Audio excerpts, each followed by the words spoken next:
Olá pessoal, nesse vídeo eu vou falar um pouco sobre esse livro aqui, Teologia do Novo Testamento, do Joaquim Jeremias. Essa edição que eu tenho é a edição da Paulinas de 1971, tá? Vou destacar só alguns pontos que ele trata aqui no livro, né? Então ele fala do Brandon. Em 1960, ele caracterizou Jesus como militante pela liberdade, ainda que não fosse um líder zelota declarado, né?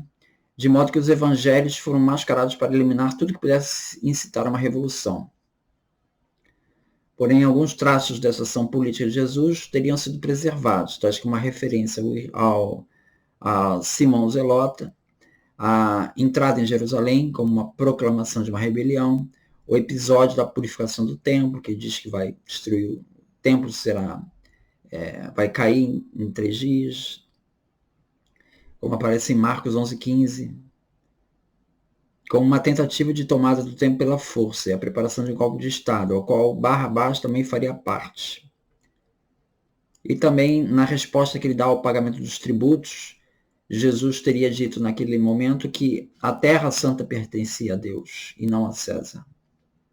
Lucas 23:2.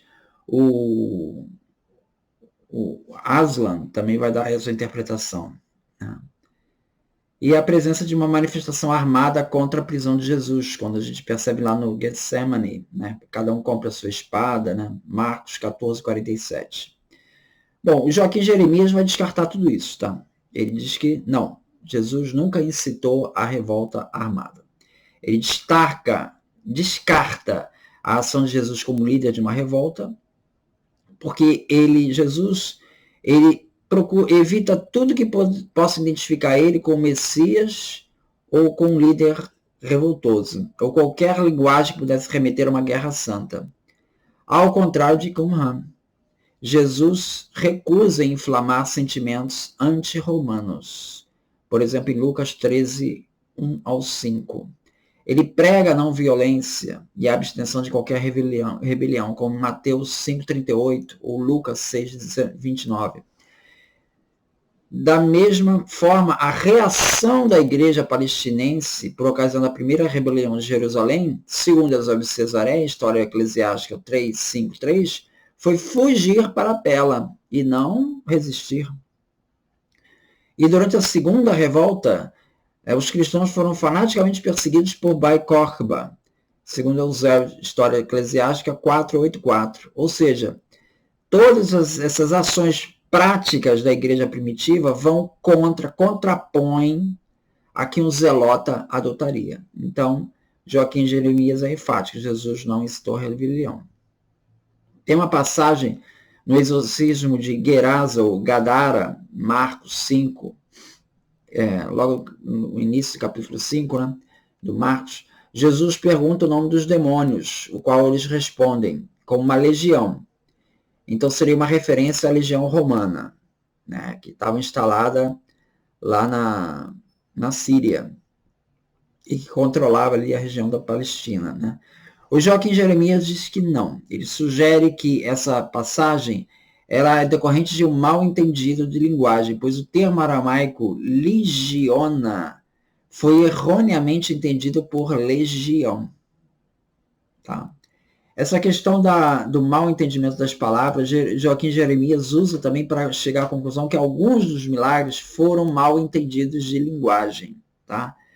Por exemplo, em Marcos 6:45, João 6:16, o termo epitestalasses, em João 6:19, tanto pode significar a margem do lago, como sobre o mar. Então, foi tomado como Jesus caminhou sobre o mar. Mas o termo, ele pode significar caminhou à margem do lago. Tá? Na parte que Jesus amaldiçoa e seca uma figueira, Joaquim Jeremias chama a atenção que o imperfeito aramaico iekol, no verso 14 em Marcos 11, tinha vários sentidos e pode ter tido originalmente o sentido de ninguém mais comerá dos teus frutos. Ou seja, Jesus está se referindo a um evento futuro que vai acontecer só no final dos tempos. Então, ninguém mais comerá dos frutos dessa figueira no futuro, ao invés da maldição que ficou conhecida, ou seja, ninguém mais coma desses frutos. A partir de diante, levou a crença de que naquele momento a figueira secou, no momento que Jesus falava. Então, essa questão do tempo verbal, quer dizer, o que se atribui um milagre, Jesus ter secado uma figueira ali de momento, na verdade foi o tempo do verbo que foi tomado errado. O Joaquim Jeremias observa que apenas alguns poucos milagres de Jesus são milagres da natureza. Por exemplo, quando ele marcha sobre as águas, em Marcos 6,45, quando ele amaldiçoou a figueira, Marcos 11:12, que ele seca a figueira, a moeda na goela do peixe, Mateus 17:24, a pesca milagrosa de Pedro, em Lucas 5:1, o apaziguamento da tempestade, Marcos 4:35, e a multiplicação dos pães no deserto, Marcos 6:34. Então, não são muitos os milagres de natureza. A maior parte dos milagres de Jesus são de ou exorcismos ou curas. E esses milagres da natureza, segundo Jeremias, eles têm uma origem secundária. Então ele diz assim, dificilmente é acidental que sejam precisamente os milagres sobre a natureza que se evidenciem serem secundários. Então ele reconhece que alguns desses milagres aí podem estar associados a mal entendidos de linguagem, como foi o caso de secar a figueira. Ainda assim, Joaquim Jeremias reconhece a historicidade de alguns dos milagres descritos nos evangelhos. Ele diz assim, mesmo aplicando esses critérios rigorosamente críticos às histórias dos milagres, resta um núcleo atingível historicamente. Jesus operou curas que espantaram seus contemporâneos. Sobre o termo eclésia, Joaquim Jeremias, ele observa que ele só aparece 2 vezes nos evangelhos, e nessas 2 vezes em Mateus. E ainda assim com sentido diverso. Em Mateus 16:18, está se referindo a toda a igreja. Em 18:17, uma igreja em particular. Tá? Então, o conceito de igreja, segundo Joaquim Jeremias, não é esse de templo, mas é muito mais o de comunidade. Está se referindo à comunidade de fiéis. Outro ponto que ele aborda é a questão do João apóstolo. Né? Em Marcos 10:39, Jesus diz aos irmãos Tiago e João, ambos filhos de Zebedeu, diz assim, em verdade, vós bebereis o cálice que eu hei de beber, e sereis batizados com o batismo que sou batizado. Parece que ele está se referindo ao martírio que eles devem sofrer. Né? Porque esse cálice que hei de beber e batismo que sou batizado está se referindo ao martírio de Jesus, ao que tudo indica. Em Atos 12:2, ele se refere à morte de Tiago à espada pelo rei Herodes, por volta de 44 depois de Cristo. No entanto, João já ele viveu depois disso. Segundo o Irineu, contra Heresias 2:22:5 e 3:3:4, ele fala que João viveu em Éfeso no tempo de Trajano, que é por volta de 98 a 117. Papias, no início do século II, se refere à morte de João apóstolo e seu irmão Tiago, assassinados pelos judeus. Tá? O Tiago, tudo bem, bate aqui com o que está em Atos 12:2. Mas o João, esse depoimento do Papias, não tem na escritura o martírio de João. Então, o Eusébio, quando fala dessa passagem de Papias, ele silencia sobre qualquer martírio de João. Então, Papias está falando do martírio de João, mas o Eusébio ele não fala.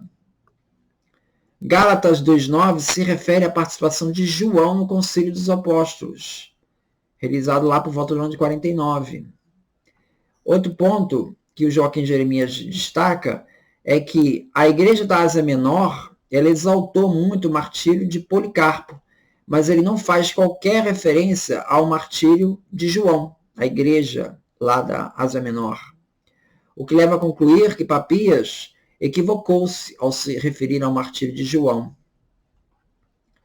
Joaquim Jeremias observa que a presença desta profecia não cumprida por Jesus com relação ao martírio de João não poderia ser, portanto, uma profecia historicizada.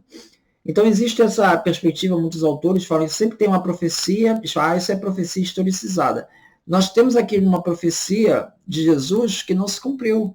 Essa daqui é historicizada também? Entende?